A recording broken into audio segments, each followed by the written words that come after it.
Assalamu alaikum everyone, you're watching SamiSpeaks. My name is Sami T Naseem. It's good to be back with you all again. We've got a big show. It's going to be a controversial one, as always. But we've got a lot to go over today, a lot to discuss. We're going to be speaking, finally, about the Epstein files. We're going to be talking about where they stand today, what's going on with the files themselves. There will be a vote, I believe, in the House this week. So, a lot going on in terms of the Epstein files. We're going to be talking about that. We're also going to be discussing, because I've just published a blog post where we talk about the Epstein files, and we also talk about the fact that there seems to be a lot of threatening going on, right? There seems to be, from what I can tell, a lot of threats being issued, and then certain ideas, certain policy being pushed as a result of that. There's a lot of speculation, quite a lot of conspiracy. So if you're interested in that, you're not going to want to click off. What is our featured story today? Our featured story, again, not really a story, but we had some comments a couple of weeks ago, and I discussed those last week. We've also had some comments from the Christians, as well as the far right from last week. We've had some Christians comment also. Now, some of them were in good faith. We're going to address those. Some of them were not. We're going to address those also, right? Because we're not scared here. We just want to have a conversation, right? Let's get into that. In terms of the Christians, right, I obviously spoke about new atheism last week, and I stated that from what I could see, this was really an opinion piece, a bit like the New York Times does. Came from the blog, the idea for the segment in the video, and that was how Islam killed new atheism, right? Not Christianity. But if you can actually watch the video, I don't really mention Christianity a whole lot. What I do say is that, Muslims will claim, and it is true, that we have objective morality. And I said that Christians would also claim that, as would Jews, even though their theology is a bit wonky. They would claim that they have objective morality. Now, whether they do is another question, but they would claim that. So therefore, there's a sort of framework from which we can argue upon, right? That's really the only time I mentioned Christianity.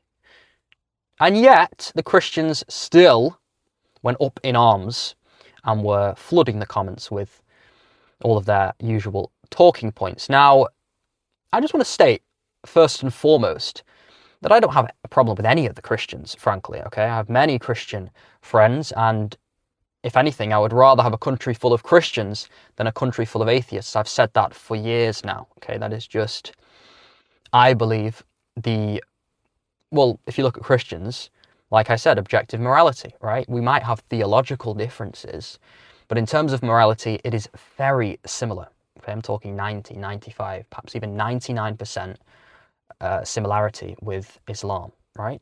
So I don't have a problem with Christians in that aspect. We can discuss theology, we can go over that, and we can have a discussion, and that's absolutely fine.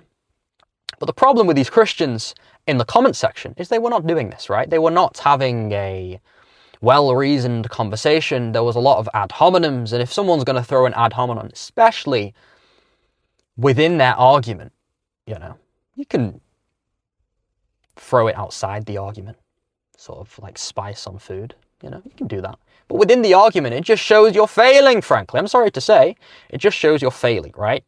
You've got nothing else to attack other than either me or a certain somebody, certain religious figure, respected figure, the most respected figure in the entirety of mankind, the Prophet Muhammad, sallallahu alaihi wasallam. And that even comes from, that's not coming from me, that comes from all types of sources, that the man who had the biggest impact on the world, the modern world, the world we see today, is the Prophet Muhammad sallallahu alaihi wasallam. Alhamdulillah, that's fantastic for us, not so fantastic for them. And yet they espouse their usual talking points. So we're going to discuss what is it that they were throwing around. frankly? What is it that they were espousing? They were talking, right, about my critique of Zionism and how the Zionists tried to push their propaganda. This came from none other than the Anti-Defamation League, the ADL CEO, Jonathan Greenblatt. He said, and I quote, Zionist propaganda, right? His Zionist propaganda that he's pushing through his Anti-Defamation League doesn't seem to be working with the American youth. And therefore, they have a TikTok problem, right? They have a TikTok problem, and they need to solve that TikTok problem. We discussed how they're going to do that. Obviously, we're seeing that China's going to have less than 20% share in the company. And that isn't good for China, but it is good for Israel because they can control the algorithms. Because Oracle is going to control the privacy in America, is going to control the algorithms. And therefore, any of that anti-Israel content will be struck off, right? And China wasn't doing that. I'm saying that Islam resonated with the youth. Islam resonated, okay? Because it's a conservative faith. It's a well-practicing faith. There are boundaries within the faith. There is a framework from which to operate under. And Christianity seems very messy, okay? That's what it seems, frankly. If you look at a Muslim and how he goes day by day, a Muslim will pray 5 times a day, okay? This is not something that you can do. This is not something that you should do. This is something you have to do, right? Praying your 5 prayers every single day. If we talk about Ramadan and fasting, if we talk about giving to charity, the fact that in the UK, Muslims are 4 times more likely to give to charity than their non-Muslim counterparts. I mentioned that also in the last episode. And this guy is saying, you're essentially stating that Islam is true because it's doing well on TikTok. He's strawmanning me, essentially. And I hit him back and I say, well, actually, I'm sorry to say, my friend, you're strawmanning me. You're strawmanning me, right? What are you talking about? What are you talking about? Because Islam is the truth. And that's irrespective of anything, frankly, right? If we look 20 years ago and the perception of Islam after 9/11, it was completely different, right? It was completely different because that's really when the Zionists controlled the narratives. The Zionists controlled the narrative, and that's changed now, okay? And some Christians will actually agree with this. There are Christians who will agree with this, okay? And an alliance can be formed. But with these, ignoramuses, frankly, these imbeciles, these, individuals who are intellectually dishonest, right? Dishonorable, right? These are not educated individuals, I'm sorry to say. And they come at me saying, this and that, and bring up my age. Bringing up my age is not going to do any favors for you, my friend. And this is another individual. Another individual comes and he says, the reason why Islam is the fastest growing religion, the reason why Islam is doing well, right, is because of birth rates. That's it. Okay? And first and foremost, if you're going to concede on the argument of birth rates, and you're just going to say, yeah, our birth rates are low, are you going to do something about that? Because if you're not going to do something about that, that in and of itself, push everything aside, that in and of itself, you will lose, okay? You will lose. But frankly, that's not even true. Because if we look at reversions, right, every year to Islam, it's 3 million. 3, okay?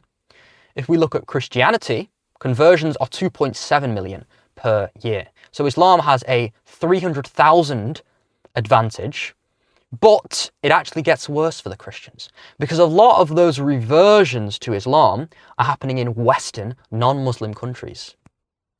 Christian countries, maybe. It depends, right? Because it's a Western secular society. It's not ran by the church, but your far right crowd will say that the UK is a Christian country. I don't know where they get that from. I mean, there is an argument to be made that it is a Christian country, but then it is a secular liberal hegemony, frankly, right? So I don't know what side you want to be on. Probably would fall on the end that it is a liberal secular society, and that's why we are winning, because you can't do this in Islamic countries. There is very little Christianity conversions happening in Muslim countries because the Sharia acts to prevent that, okay? This is why Islam is winning, okay? Now we can discuss theology, right? We can discuss theology, theological differences. You want to believe that your God died on a cross by his own creation. You want to believe that your God was inside of his own creation, i.e. the Virgin Mary, right? Who was a very respected, perhaps the most respected woman in Islam. But we do not believe that. We believe Jesus was merely a prophet sent by God, right? And it even says this in the Bible. In the Bible, it states that Jesus cannot do anything from his own self. I, by my own self, can do nothing, right? I, by the hand of God. Why would he need to say that if he was God? I, by the hand of God, I, by my own self, can do nothing. Jesus was sent with wonders and miracles and signs through God, not through him, okay? This states it in your own text, and yet you want to argue with me? Sort out your own faith before coming to ours. Simple. There are more comments to go over, but they're all saying the same sentiment. It's all emotion and no action, and that's the problem. They're not actionable. The faith has become inactionable. There's no action going on. It's all emotion. It's all whining. It's all moaning. It's all of this, right? While the Muslims aren't just having more children, they're doing that, but they're also reverting your own. Okay? Epstein, the Epstein files, should I say, is an interesting topic, right? This is something, like I said at the start, I was a bit apprehensive to speak about because we've had some comments where people have been interested in me speaking about it, and I didn't know when the right time was, okay? Now, Trump has really been moved to this argument that, you know, the Epstein files are some sort of Democrat hoax, and he's just been pushed and pushed and pushed. And I don't really know where he can go from here. There was a Truth Social this morning, or at least it was this morning in the UK, where he stated that the Republicans should just push it through because we've got nothing to hide. If only he said that from the start. It wouldn't have been so bad for Trump. But right now, it's looking terrible for him because we have House members, Republican House members, in Marjorie Taylor Greene, in Thomas Massie, in others, right? These are Republicans who are stating, let's just be transparent, right? Let's be transparent. And this is where the Act's name comes from. The Act is the Epstein Files Transparency Act, right? And you've got Thomas Massie, who, I must say,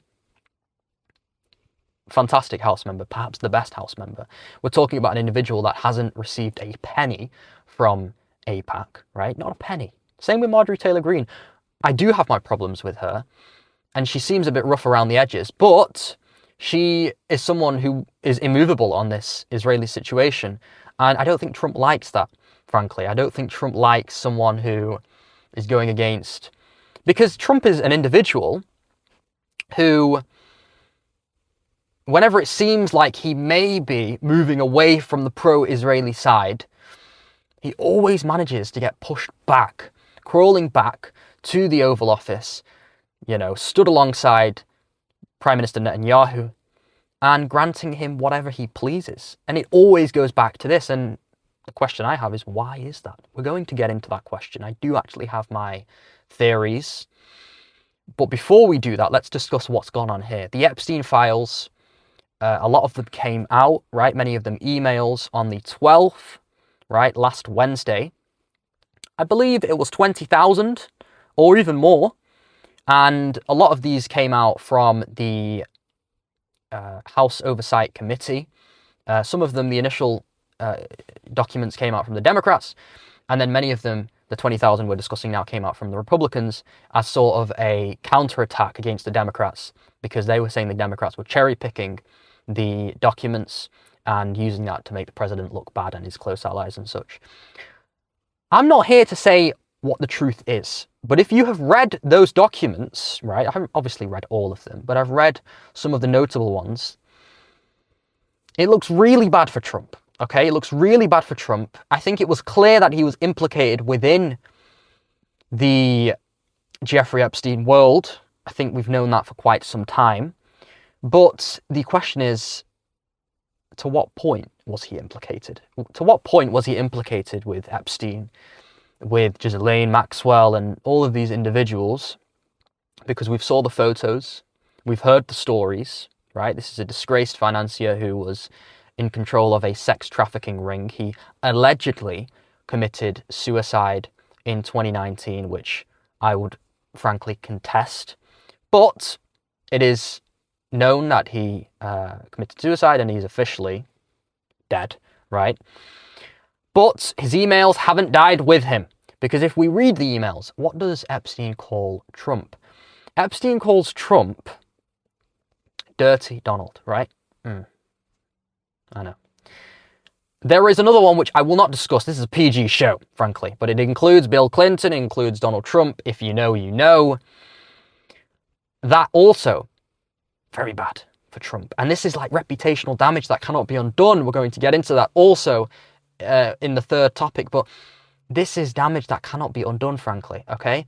And whether it is true, whether it is not, I'm not here to say that, okay? I don't know. You can very much manufacture and fabricate these emails, but I don't even think the White House has said that. I think the White House has said there's nothing in here that proves Donald's done anything, even though there is an email where it states, you know, Epstein saying something like, I know what you did, and then the victim's name is obviously removed. It's bad, right? And it gets even worse in terms of the Israeli side and the Zionist side, but we're not going to discuss that just yet. These are 20,000 emails that have come out. There is many more to come out. There is going to be a vote this week in the House. Now, bear in mind, the Republicans, I believe, have a 219 to 215 majority in the House. Will this pass? Even if it does pass, it won't pass in the Senate. And to be fair, frankly, even if it passes in the Senate, it then needs to get the presidential signature. I think Trump will veto it.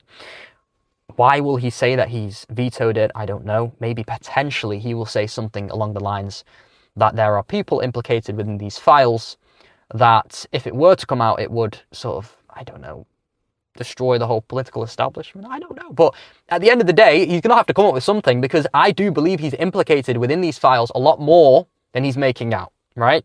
To what extent? I don't know. But I do think he is implicated within these files. And a lot of these cookie cutter, you know, Republican grifters, I'm looking at you, Patrick Bet-David, I'm sorry to say, you used to be an individual who was a bit different, right, before Trump came in the second time, and now you've just turned into this Ben Shapiro crowd. This form of republicanism is dying, frankly. This form of conservatism is dying, okay? It's on its last legs. And these people try and make out, you know, if Trump had something to hide, they would have brought it out in last year. They would have brought it out last year when he was in the run-up to the election. Are you joking, my friend? They wanted him to win.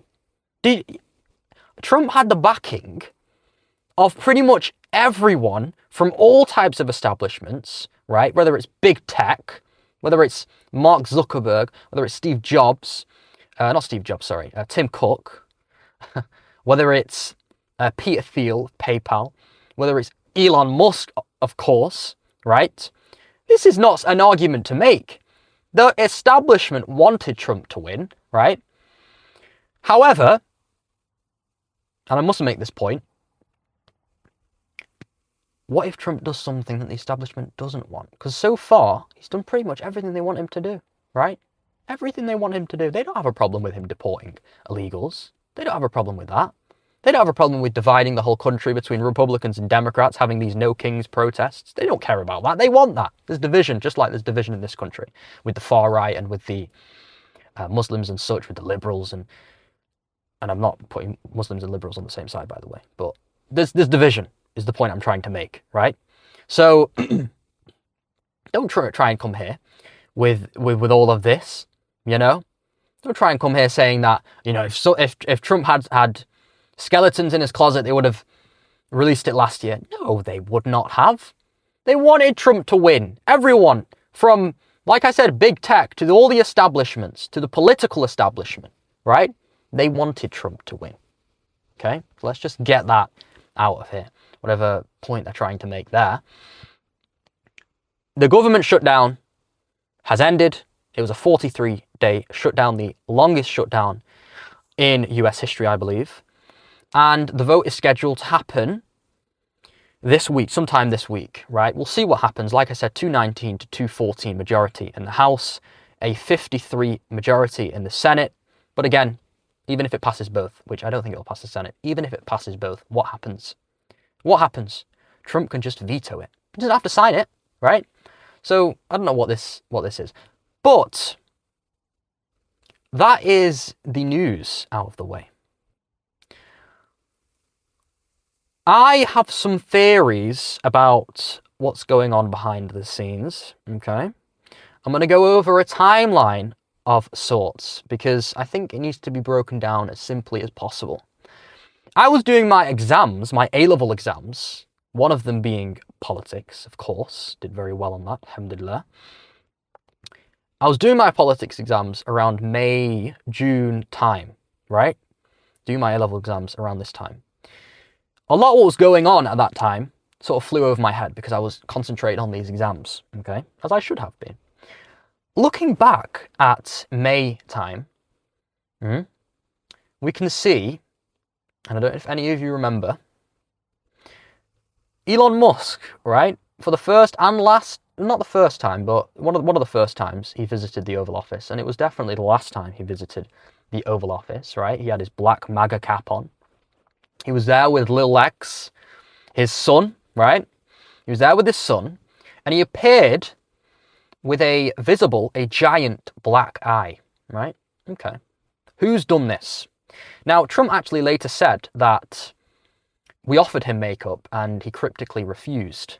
He refused the makeup because he wanted the cameras to see that he had a black eye. Why did he want the cameras to see that he had a black eye? Trump, I think, stated, or maybe Elon did himself, that it was his son, right? His however old son punched him in the face, and that left a black eye.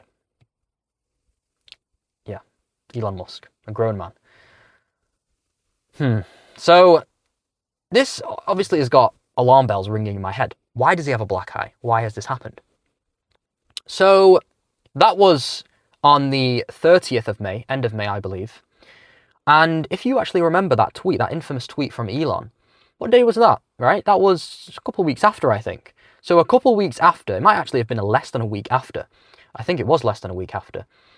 He stated that the reason why Trump does not want to release the Epstein files, going back to the Epstein files, is because he is within them, right? Because he is in them himself, right? Is what Elon says. The tweet goes mega viral. The tweet gets hundreds of thousands of likes in hours, you know. He does delete the tweet later, but obviously the records do not forget. He tweeted this, right? That was in June, right? At this moment in time, it could have been a little bit after this, Israel struck Iran, okay? Now, there was a massive threat. I don't know why Elon had a black eye, but there was a massive threat from Elon to Trump saying that the reason you don't want to release these Epstein files is because you're within them. And what does Trump do a couple of weeks after? What does he do? The 12-day war, do any of you remember? All right, something Israel have wanted far before Trump's presidency, right? Far before even the second or the first term, doesn't matter. This is something that they have wanted for 20 years. They bombed 3 nuclear facility sites, 3 of them, including Fargo. 3. Killing a lot, but to them, most importantly, disarming their nuclear ability, their nuclear facilities, right? Israel's been pleading for this. Israel has been salivating over this for forever. And who goes and gives it to them? Who goes and destabilizes the Middle East, even though Trump is someone, in 2016, he was an outsider. Oh, does anyone remember with George Bush? He says, He says to Jeb Bush, your brother was wrong. He said there were nuclear weapons. There were none. He knew it, right? He knew it. Everyone knew it. And he says this, everyone loves it. Everyone loves it, right? Everyone's like, yes, this is what we need in the Republican base. No wars, anti-war, right? And what has Trump become? He's become a shell of his former self. He proclaimed to drain the swamp. He became a part of it, right? I'm sorry to say. He became a part of it. How does this all add up? How does this link to the Epstein files? I'm going to tell you how, right? Because the DOJ, not long after that, right? That war started on the 6th of June. Not the 6th of June, sorry, the 13th of June, right? 613. 613 commandments, by the way, in the Mishnah, in the Hebrew Bible, in the Old Testament. Coincidence? I'm sure. But that was obviously 613, 13th of June it started. And 7-7, Netanyahu came to the Oval Office, 7th of July, came to the Oval Office and he celebrated that we have sort of won against Iran, right?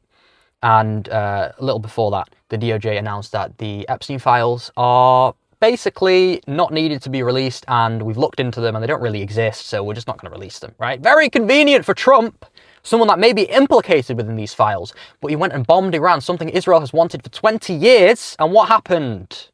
They suddenly disappeared. Do we think Israel has these files? Maybe they do. Maybe they are threatening someone like Trump. Maybe they are blackmailing someone like Trump, saying, you don't do this, right? We'll release this, okay? This is bad news for Trump, right? Because he's lived a very tumultuous life himself. And the question is, to what extent does that tumultuous life go? We don't know. But those emails that were released 12th of November certainly showed that there is a lot that hasn't been told here. Obviously, they always say Trump has obviously long denied any wrongdoing.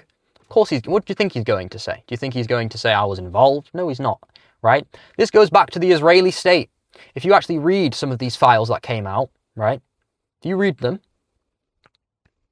you will see that Jeffrey Epstein had connections. It's very much, it was very much theorized. It's pretty much certain now that he was a Mossad agent. He had direct connections with the Israelis, and he pretty much worked for the Israeli state. I mean, for one, he got buried at the Star of David cemetery in Florida, right? So this is an individual. He obviously is Jewish, but is very much in touch with his Jewish faith and with his Israeli friends, because he had loads of them. Notably, the Prime Minister, former Prime Minister, Ehud Barak, right?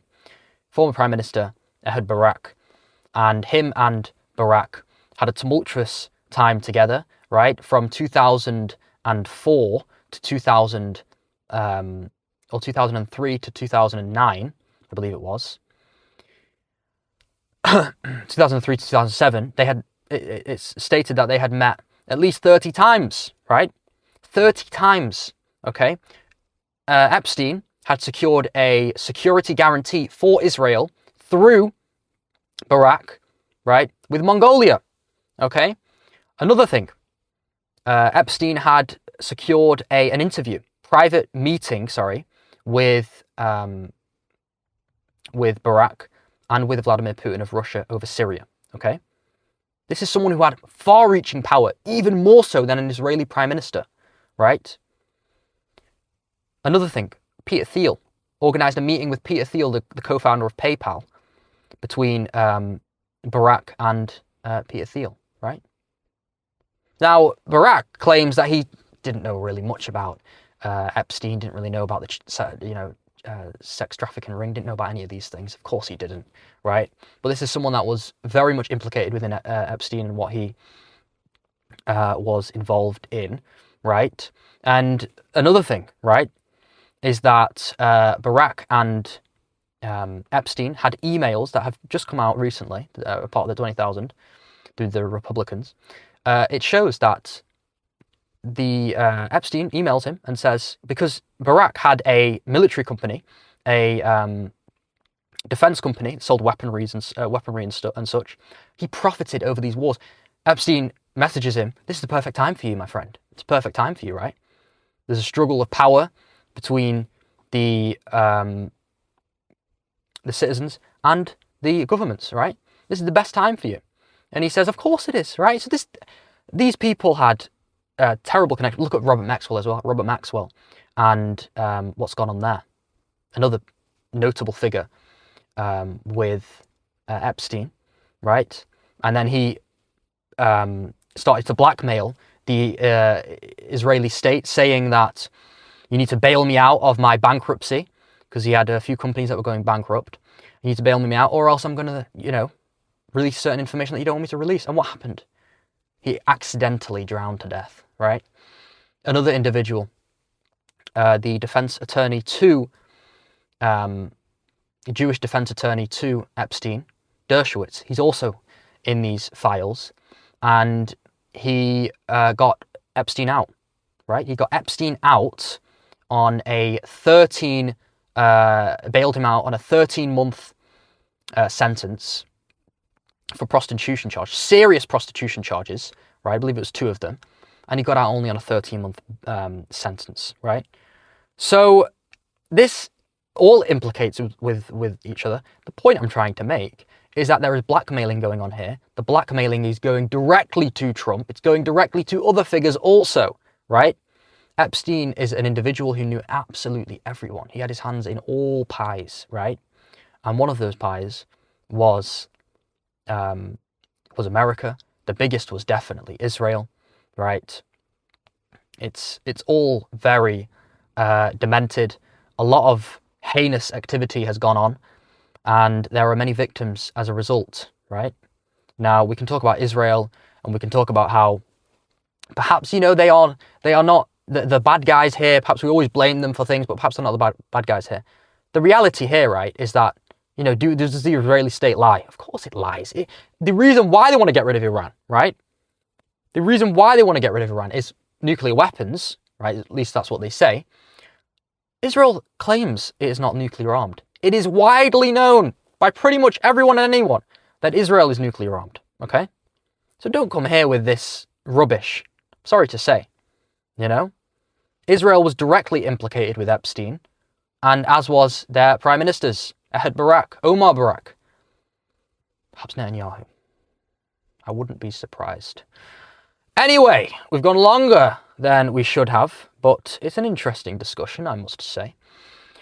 I thank you for watching this episode. Perhaps you could subscribe, maybe. Perhaps you could like, perhaps you could share it with your friends, your family, your peers, your colleagues.